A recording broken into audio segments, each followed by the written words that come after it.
घटना हुई आज।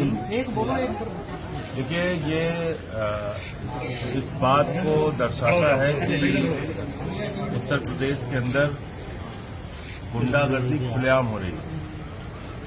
और जो मैं अभी पीड़ितों से मिलके आया हूं, उनकी आप हालत देखेंगे तो ऊपर वाले की कृपा से ही वो लोग बचे।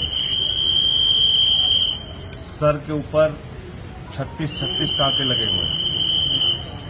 पूरा सही शरीर पीट के लहूलुहान कर दिया गया। मैं कदीम से मिला, अरबाज से मिला, अकील से मिला, एक और ट्रामा सेंटर में अकील एडमिट है, उनसे मिलने जा रहा हूं।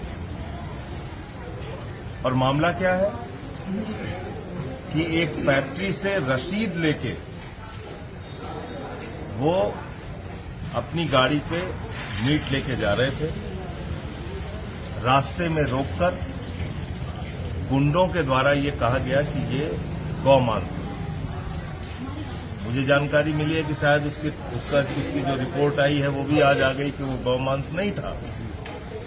बावजूद इसके आप 4 लोगों की हत्या करने पर उतारू हैं।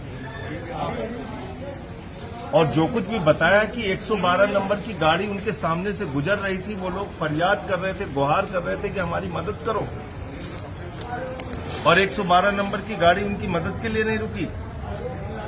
पहले 20 लोग हुए, फिर 50 लोग हुए, फिर वहां 300-350 लोग इकट्ठा हो गए। ये तो एक सुनियोजित हत्या की कोशिश पूरी तरीके से दिख रही है। और जिस तरीके से मारा गया है, ये तो मैं फिर दोहरा रहा हूं कि ऊपर वाले की कृपा से लोग बच गए, वरना तो बचना ही नहीं था। जितनी बुरी तरीके से इन लोगों को मारा गया। और बाद में भी पुलिस वाले जब वहां पे पहुंचे तो ये लोग खुद से जाके पुलिस की गाड़ी में बैठे। पुलिस वाले उतार रहे हैं इनको कि उतरो। तो मैं योगी आदित्यनाथ जी से, उत्तर प्रदेश के मुख्यमंत्री से कहना चाहता हूं, यही आपकी कानून व्यवस्था है। इसी का डंका आप पीट रहे हैं पूरे दुनिया में कि हमने यूपी की कानून व्यवस्था बहुत चुस्त कर दी है, दुरुस्त कर दी है, बहुत अच्छी कर दी है। तो धर्म के नाम पे, ये नफरत की राजनीति के नाम पे ये इस प्रकार की गुंडागर्दी का लाइसेंस देना, मैं समझता हूं ये भारतीय जनता पार्टी की घटिया मानसिकता को दर्शाता है। और खुलेआम उनके राज में गुंडागर्दी हो रही है, ये इस बात को भी दर्शाता है। गिरफ्तारी को लेकर अब तक 3 लोगों की गिरफ्तारी हुई है। अभी जो मुझे पता चला है कि इसमें बहुत सारे ऐसे अभियुक्त हैं जिनको गिरफ्तार नहीं किया गया है और उनको शीघ्र ही गिरफ्तार करके कड़ी से कड़ी सजा दी जाए। और ऐसी सजा दी जाए, ऐसा फास्ट ट्रैक कोर्ट में इनका केस चला के ऐसी सजा दी जाए जो दूसरों के लिए नजीर बने। सांसद जी क्या मानते हैं, जिस तरह से फैसला मिल रहा है तो क्या लोग तो निर्दोष निकले एक तरह से? यही तो मैं आपसे कह रहा हूँ, यही तो मैं आपसे कह रहा हूँ, मैं यही तो आपसे कह रहा हूँ कि ये इनको घायल हुए, ये गुंडागर्दी का एक, देखिए लाइसेंस उनके दिलों के, ये उनके पास लाइसेंस था, वो जो मीट लेके जा रहे थे वो वैध था, उसकी रसीद थी उनके पास। तो इसमें तो कोई सवाल ही नहीं थी कि कोई गौमांस वो लेके जा रहे थे। दूसरी बात यह है कि आप क्या गुंडागर्दी का लाइसेंस दे सकते हैं किसी कि कुछ लोग इकट्ठा हों और वो पकड़ के सबको मारने लगे और झूठा आरोप लगा के गौमांस। अब तो रिपोर्ट भी आ गई कि गौमांस नहीं था।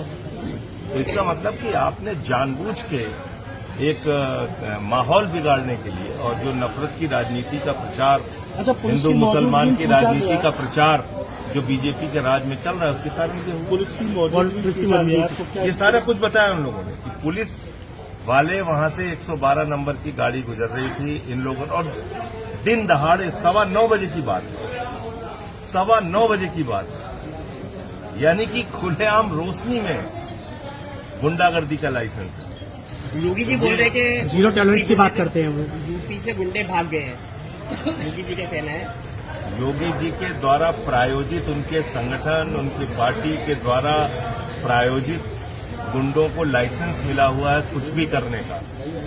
24 घंटे में 14 हत्या हो रही है उत्तर प्रदेश के अंदर, एक ही जिले में, लखनऊ में। तो आप अंदाजा लगा सकते हैं कि क्या हालत है कानून व्यवस्था की। और ये जो घटना हुई है, ये अपने आप में ये बताने के लिए काफी है कि यहाँ गुंडागर्दी का लाइसेंस मिला हुआ है। धर्म के नाम पे किसी को भी पकड़ो, मारो, कोई आपको कुछ बोलने वाला नहीं है। तो आपके जो द्वारा अभियुक्त आम है, आदमी पार्टी किस तरह किस तरह की मांग करती है? क्या मांग उठाएगी? हमारे साथी नदीम भाई हैं, जो इनकी कानूनी लड़ाई है वो उसको हम लोग लड़ने का काम करेंगे। इनकी जो दवा इलाज में जो भी आर्थिक मदद होगी उसमें भी हम इनकी मदद करेंगे। और संसद का सत्र जब चलेगा तो आप सुन लीजिएगा मैं क्या बोलूँगा।